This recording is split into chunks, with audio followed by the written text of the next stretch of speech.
In this video, we'll be taking a look at how I like to approach adding in some drums and some bass into my songs here in GarageBand. Let's go!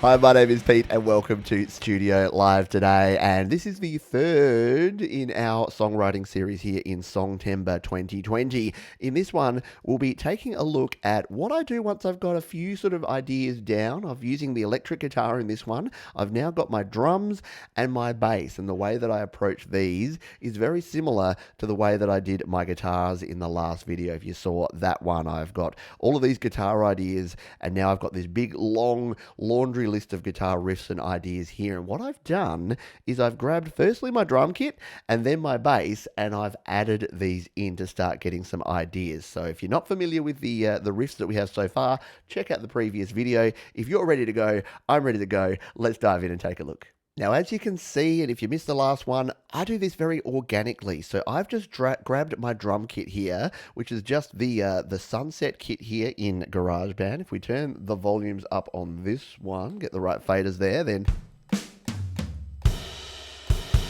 And what I tend to do here is when I'm doing drums, I will come in here to the instrument settings like that, and I'll go to track settings. Oh, my master's not working so well, and velocity sensitivity, and turn it off. That way that when I'm tapping on those, it's actually just, you can hear it and you can feel it every time. If you have this set to velocity, it can make it pretty tricky to actually do that and to actually get your sounds, because sometimes you'll hit them and it won't be like they're hit. So what I've done is I've just put on my drums there, I've played this guitar track, and I've played along. And I've just tried to work out some different drum patterns. So let's explore now some of the drum patterns, some which sound good, some not so good. Let's enjoy them together.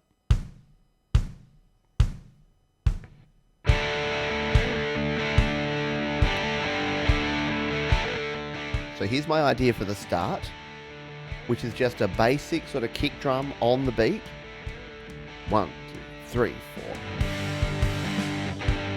Some messiness.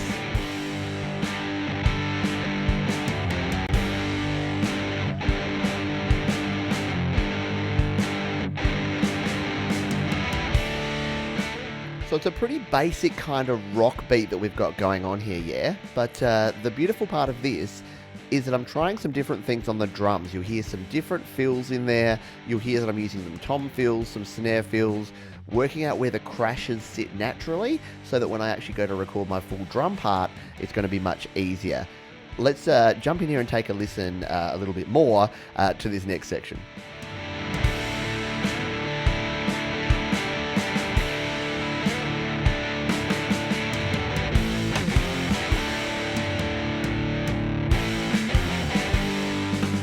So you can hear me experimenting with this, and I like this, and this is probably something that's going to stay in this little sort of pre-chorus type section, that dun, dun, dun, dun, with the crash, crash, snare, crash, snare, crash. I really like that. Then coming back into our main riff with that kick drum, a bit of a military snare thing,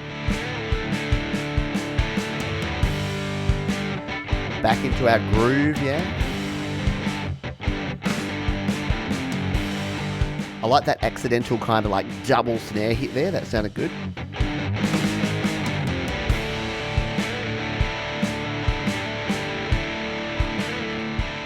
And then back into regular stuff, what we're going on there. If we just skip forward a little bit to this next section here. There's our just kick drum again, like at the start, as we come into this next big section.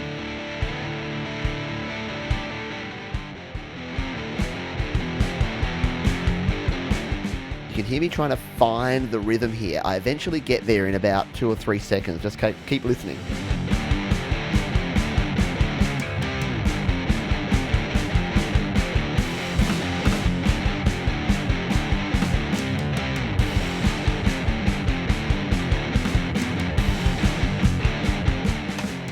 So again, if I'm just throwing drummer on here, or if I'm using beats, or if I'm using loops, I'm not getting this feel. This is really helping me learn what's actually going to work in this track. So again, we're coming into this next last little section here.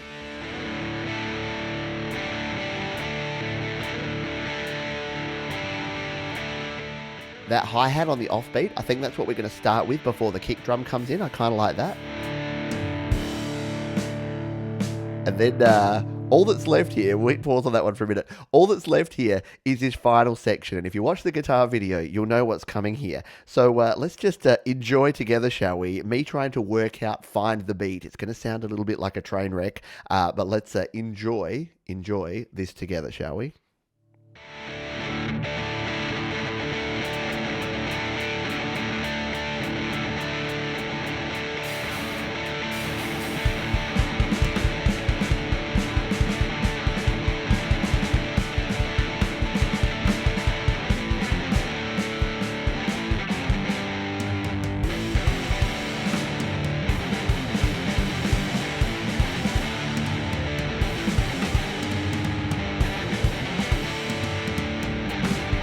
And again, eventually I get there. Eventually I'm like, yeah, we kind of need to bring it up with a again. So again, that was all just like a one-take thing. But here's the beauty part. Not all of this is going to make the final song, but it gives me a feel for what can be in there and what can work and what can't work. While we're here, we might as well take a look at that bass. Yeah, this bass is calling out to us. Let's take a look. So for our bass, I did exactly the same thing. I plugged in my bass and I just went for it. So we can bring these together. I'll just turn down the other instruments so we might be able to hear the bass a little bit here. We'll come in here to the start of the track. And again, all I'm doing here is experimenting to find what's going to work. And these might be obvious videos, but for others, you might be sitting there noodling, but not recording your noodles.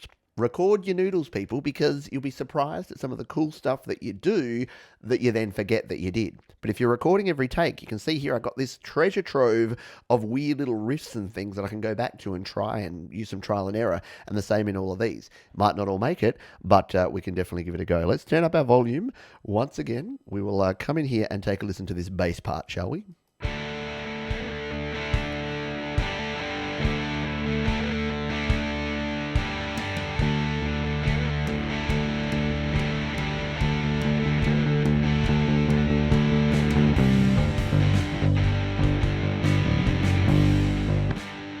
Finding my groove there with the bass.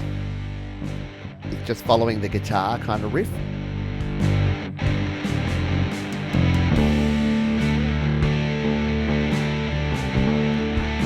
I'm thinking that it just sort of hangs out there up on that G, I think. No, it's a D, sorry.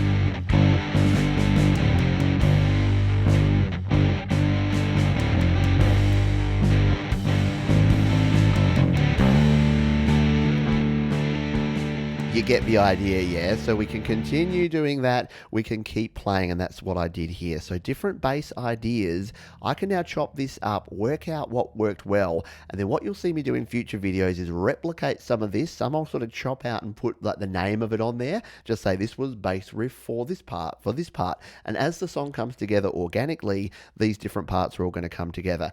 For a little treat, let's just see how Pete handled the bass here. You know this little end fast bit here?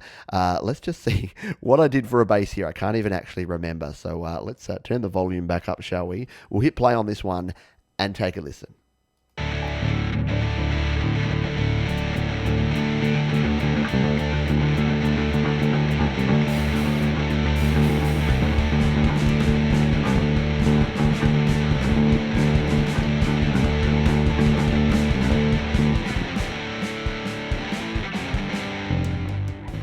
I think I gave up at that point. You can hear me just stop. I'm just like, I got nothing. There you go, though. There is how I approach starting to write and starting to get some ideas around some drums and some bass here in GarageBand. If you want to check out the previous videos, if you did miss those, they'll be linked down in the description as well. The whole playlist of Songtember is there. We will be back. If you're not already subscribed, you want to catch the rest of these videos, please do that now. We'll be back to look at more of this in a future video. Until then, take care. See you soon.